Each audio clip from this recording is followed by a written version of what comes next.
Hi, Ella. Thank you so much for joining us today. It's been a pleasure hearing about your story and I guess what you want to do with yourself and your community. And first of all, what I love is, you made a statement. You're like, I don't want this to define me and put a label on me. And that was so strong. That gave me absolute chills. But let's go back to the start and I guess can you remember just why you fell in love with basketball and what was your first experience with playing or training this game? My family is a very big basketball family. My parents both kind of put a ball in my hands from the minute that I could start walking. And I just think it's something that I was very lucky to pick up. And I'm just, very grateful that I kind of have the sport. And yeah, I don't even remember my first time like actually playing. Like it's been so long now. But every experience I have from the minute I started till now has just been so positive and so amazing. And with these experiences, you saying how basketball has been a positive one, which is so great. And I think sport can really provide that for anyone, whoever you are, whatever you do. I guess what has basketball really done for you? It's really pushed me outside my comfort zone. I'll definitely say that. It's put me into situations where if I didn't have it, I don't think I'd be who I am today. And not only individually, but it has introduced me to so many amazing people. It has exposed me to so many places that I never thought that I would actually travel to as well. And I just think it's such a good opportunity for exposure just in anything. And it's been so amazing just to have that. But yeah. And obviously, with sport, you have highs and lows. And of course, being deaf as well, that is just something that, I haven't experienced. I can't even imagine, what you do on the floor. I know we have hand signals, but if someone's coming to set you a screen, like that has its own challenges in itself. You also went Yeah. through an injury doing your ACL, which I've been in your shoes and it's honestly the worst. And also, it Yeah. feels like worse timing. You were going from your junior to your senior career. In both Yeah. aspects, I guess, what challenges have you had to face? I honestly think my ACL reconstruction was the biggest challenge I've had to face. Like, I know hearing is a big one, but I just think because I was at the peak of my junior career and I genuinely thought that I was going somewhere with it, it's the age where college scouts are watching you and all that. So I think that was definitely the biggest mental and obviously physical challenge that I've been through.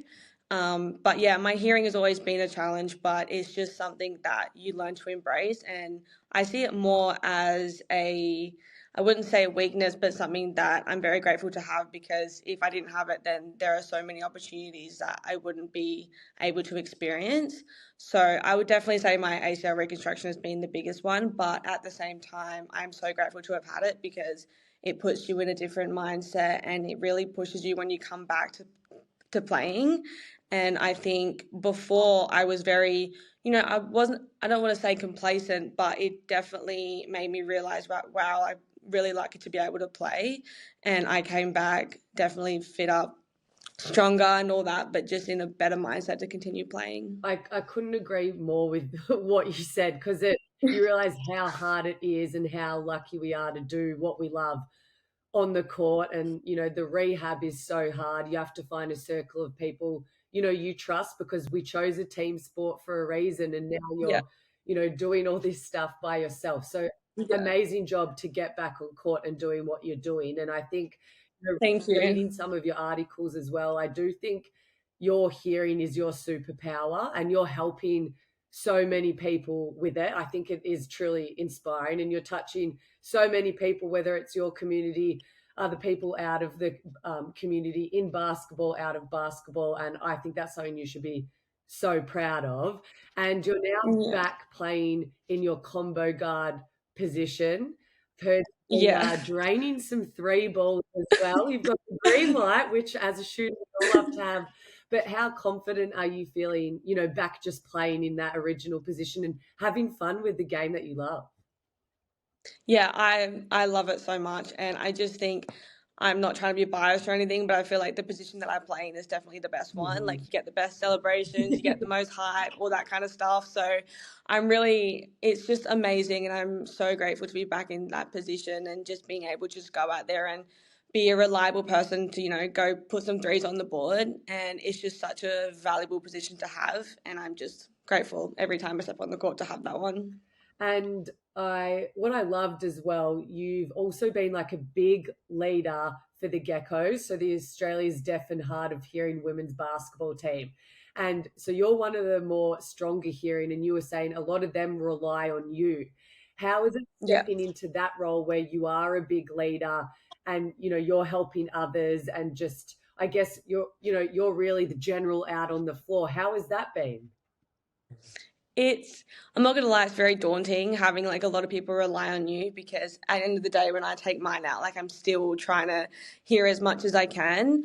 But it is very, very motivating to have the girls like kind of look to me and my coach look to me to kind of relay the information. So I feel very honored and I do feel a little bit privileged, but at the same time, it's such a good experience and it's a really good opportunity for me to not only work on my leadership, but also just to, learn sign language and learn different ways I can communicate to different people. And I just think that is something that I'm going to take on for whatever team I go to next. I love that because not everyone learns or sees things the same on or off the court. And I think these experience that you're having now are just going to help you grow as a player and a person. And like you said, bring into the NBL1 team. And that could be a real attribute what you bring. And I've also seen you're trying to increase the team's visibility and social media presence because Yeah. I don't know if a lot of people know, but the Geckos, you don't have funding, you don't have the resources.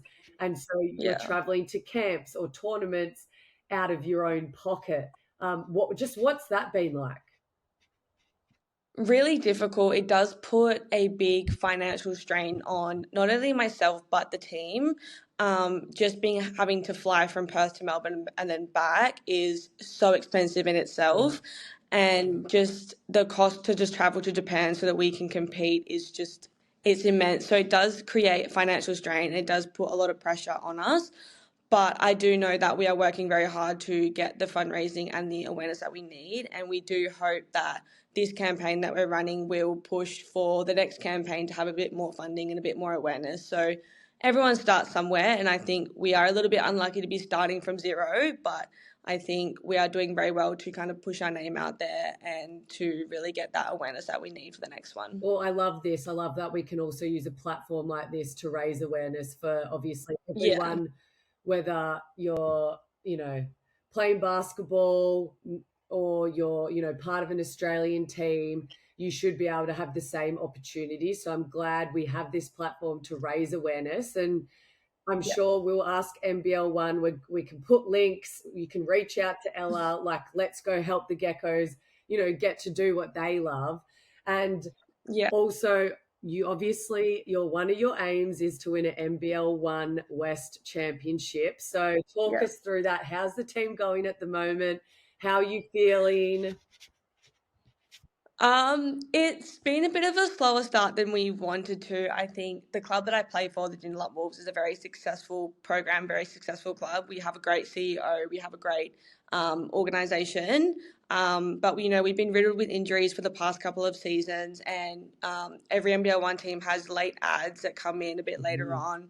So I think we haven't started how we've wanted to, but now that we've got all the pieces together and we're starting to get on track, I genuinely think that we are a big contender for finals, and I would love to finish the season with a ring, but even if it doesn't happen, I know that it's definitely coming within the next couple of seasons. Our junior program is so strong, and yeah, I have a lot of confidence in us, and I think that I would love to be standing on the stage at the very end, even if that's conference champions or national champions. We never know, but yeah, that's definitely one of my main goals for sure. Well, good luck to you and the Wolves. And I think the Thank last you. thing, you are so inspiring, and it's so great that you've, been open to joining us, share your story. So many out there will just take a lot from this. But I guess I want to end on, do you have any advice, or what would you say for any younger players who are just facing, similar situations? I think the advice that I give is pretty much the same advice that anyone would give, is just don't listen to those around you that say that you can't. Like, you always can. And there is no such thing as impossible. Like, everything is possible. Just surround yourself by a great support network, lean on those that will help you. And I just think, just defy the odds. Like, everything is possible. And if I can do it, anyone can do it. And I just think, life's too short to not give a go. Amen. I love that. And I think that's such a beautiful piece to end on. And everyone should be included. It doesn't matter. Sport should all be inclusive. Everyone should love what they're doing. And I agree. Defy the odds. As long as you're having fun and working hard, honestly, it's limitless what you can achieve. So Ella, I just wanted to say thank you so much for joining us today. It was a privilege. We'll make sure that we put up some links so you can go out and help the geckos, and keep your eyes on Ella, who's going to be raining 3 bombs with the Wolves. I hope so. Thank you so much for the opportunity. I so appreciate it so much. And I know that my team will. And yeah, I'm very grateful to have had this opportunity. No worries. Thanks, Ella. Thank you.